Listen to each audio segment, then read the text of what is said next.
안녕하십니까. 오늘은 지금 현재의 부동산 어떤 패턴의 흐름이 과거 IMF나 금융위기 때와는 좀 다른 양상을 띠고 있다. 그래서 그런 양상에 대해서 한번 살펴보고 그런 원인, 왜 과거와는 다른 이 부동산 패턴 흐름이 보이고 있는가에 대해서 같이 공부해보는 시간을 가지도록 하겠습니다. 저 영상은 부동산 투자에 참고하시면 안 되고 공부하신다 생각하시면 마음이 한결 편할 겁니다. 외환위기, 지금 이 그래프는 뭔가 하면, 자, 외환위기가 발생하기 직전, 그리고 금융위기, 글로벌 금융위기가 발생하기 직전, 그리고 코로나19가 발생하기 그 직전의 값을 100이라고 봤습니다. 자, 그리고 나서 이 100이라는 시점이 다시 회복될 때까지 걸리는 시간을 봤다. 그러니까 한 1년 정도까지를 봤습니다. 그런데 참 특이한 것은, 자, 외환위기 때는 1년이 지난데도 불구하고 한 86, 7 정도, 그러니까 부동산 시장이 상당히 위축됐다 이거죠. 그래서 몇 년 동안 부동산 상가 같은 경우에는 전국적으로 좀 반토막 이상이 났습니다. 그렇죠? 아파트는 기억이 잘 안 나는데 하여튼 엄청나게 시장이 위축되었다 하는 게 외환위기 당시입니다. 그렇죠? 몇 년 갔습니다.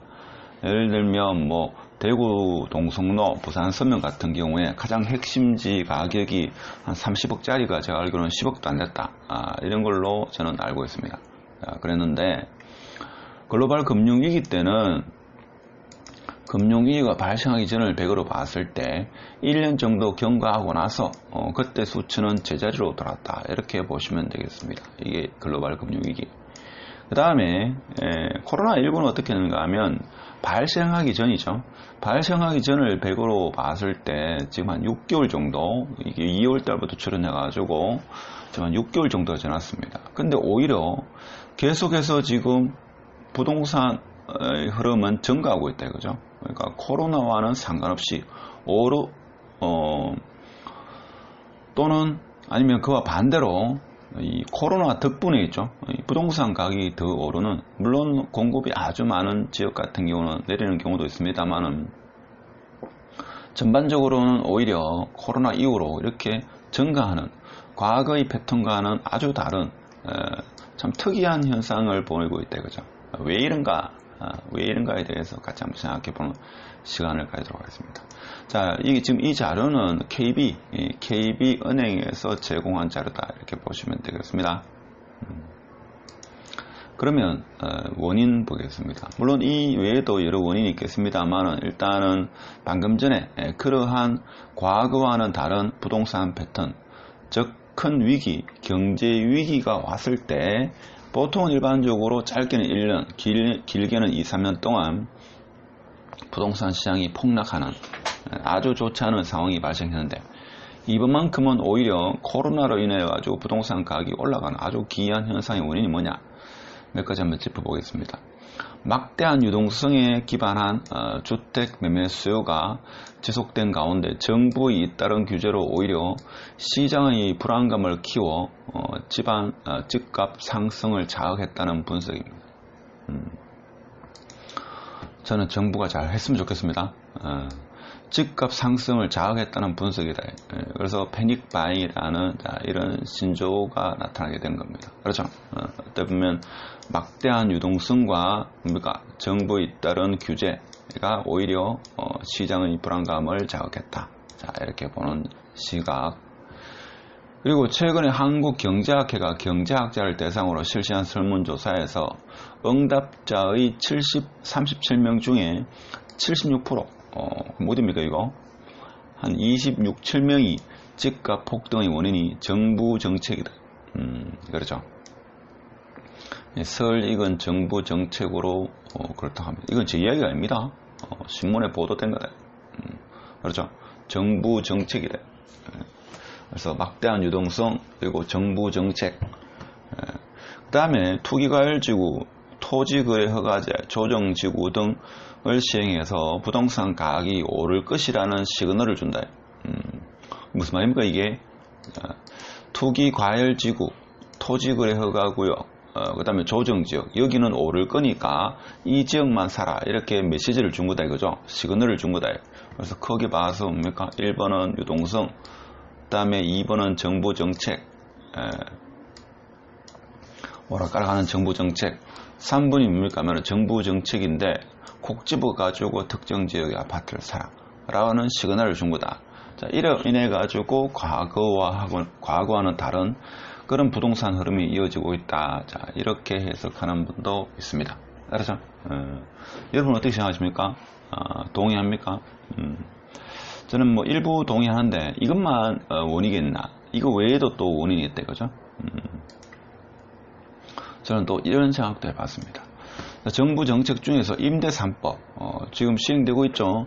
전세 공급이 감소됩니다. 그렇죠? 근데 전세가 필요로 하는 수요 같은 경우는 수요가 일정하다고 봤을 때 공급이 감소하니까 공급자가 뭡니까? 집주인이 전세 가격을 높여서 내놓게 됩니다. 그럼 전세 가격은 현재 가격이고 부동산의 아파트의 매매가는 미래 가격이다 이렇게 판단했을 때 전세 가격이 오르니까 미래 가격인 아파트 매매 가격도 덩달아 오르는, 즉 전세 가격 상승은 또다시 전세 수요, 아파트 매매 수요로 가세한다. 이게 무슨 말인가 하면 전세 가격이 상승하니까 전세를 가고자 했던 이런 수요들이 아파트 매매 수요로 가세하는 그러한 현상이 일어나지 않을까. 자, 이러다 보니까 매매가도 상승하게 되는 이러한 또 현상이 원인으로 생각해 볼 수 있는 거죠. 그 다음에 요거는 조금 그 작은 카테고리인데 요게 의외로 있죠. 부동산 매수자한테 심리적 자극을 주지 않았나, 저는 그렇게 생각합니다. 네이버 매물에 대한 정부의 허위 과장 광고를 단속하는 게 8월 달에 이루어졌습니다. 근데 8월 달에 이루어졌는데 거래가 성사되면 거래 완료 없이 삭제가 된다. 수요자의 매매에 대한 신호 인지 미흡합니다. 지금 무슨 말인가 하면 이것이 8월 달에 정부가 시행을 했는데 9월 한 17일, 18일 경에 네이버에서 뭡니까? 거래가 성사되면 거래 완료 없이 바로 삭제되죠. 그래서 이것이 시장 참여자 그리고 예비 수요, 그다음에 실수요자한테 뭡니까? 그릇된 신호를 준다 이거죠. 그러니까 수요자가 집을 사려는 사람이 거래 완료되었구나 라는 그거를 보고, 얼마의 거래 완료됐는가 그거를 보고 지금 내가 이사 가고자 하는 아파트의 지금 현재 가격, 이것을 좀 판가름하는 아주 큰 기준이었는데 이것이 거래되는지 안 되는지 모른다 이거죠. 물론 한 달 이내로 실거래가가 올라오긴 합니다만 한 달 동안의 갭 차이가 일어납니다. 근데 좀 고가에 거래되면 인근 부동산에서 이 실거래가 신고를 늦게 하는 경향이 있습니다. 그러니까 실제 해당 아파트를 구매하고자 하는 사람은 신호를 늦게 감지하게 되죠. 그러다 보니까 수요자의 매매에 대한 신호 인지가 아주 미흡한 그런 원인이 지금 네이버의 거래 완료, 자, 이것이 없어진 관계로, 자, 이것이 또 없어지다 보니까 갑자기 매물이 엄청나게 줄어드는 그런 효과, 착시 효과가 나타납니다. 예를 들면 100개 정도 매물, 해당 단지가 100개 정도 매물이 나온 것이 지금 한 60개, 50개로 확 줄었죠. 그래서 좀 심리적으로 매수자를 자극하는 그런 효과가 지금 또 발생하게 됐다 하는 겁니다. 그리고 또 뭔가 하면 전국적인 현상입니다. 최근 한 몇 개월 전만 하더라도 서울 경기도 지역의 2030 연끌 수요가 증가하는데 지금은 지방 핵심 지역 같은 경우에도 좀 연끌하는 수요가 증가하고 있죠. 그래서 신용대출이 사상 최대치를 기록하고 신용대출이 폭발한다, 이런 기사가 신문에 많이 나오고 있습니다. 이것도 과거의 금융위기, 경제위기와는 좀 다른 패턴을 보이는 그런 이유 중에 하나가 아니겠나, 이런 생각을 합니다. 그로 인해 가지고 서울 경기도 같은 경우 제가 볼 때는 아파트 가격이 뭐 억개 이상까지 왔다라는 이런 신호가 많죠. 근데 지방 같은 경우는 사실 너무나 지역마다 편차가 심합니다. 근데 지방광역시 중에서도 핵심 지역은 아직까지 계속적으로 상승하고 있는 그런 효과를 보이고 있습니다. 그리고 일부 지역은 과거 한 3년 동안 어려웠던 지역이 이제 매물이 감소하면서 조금 오르는 지역도 있고, 그렇지 않은 지역은 어떻게 보면 보합세나 하락을 유지하는 그런 지역도 있습니다.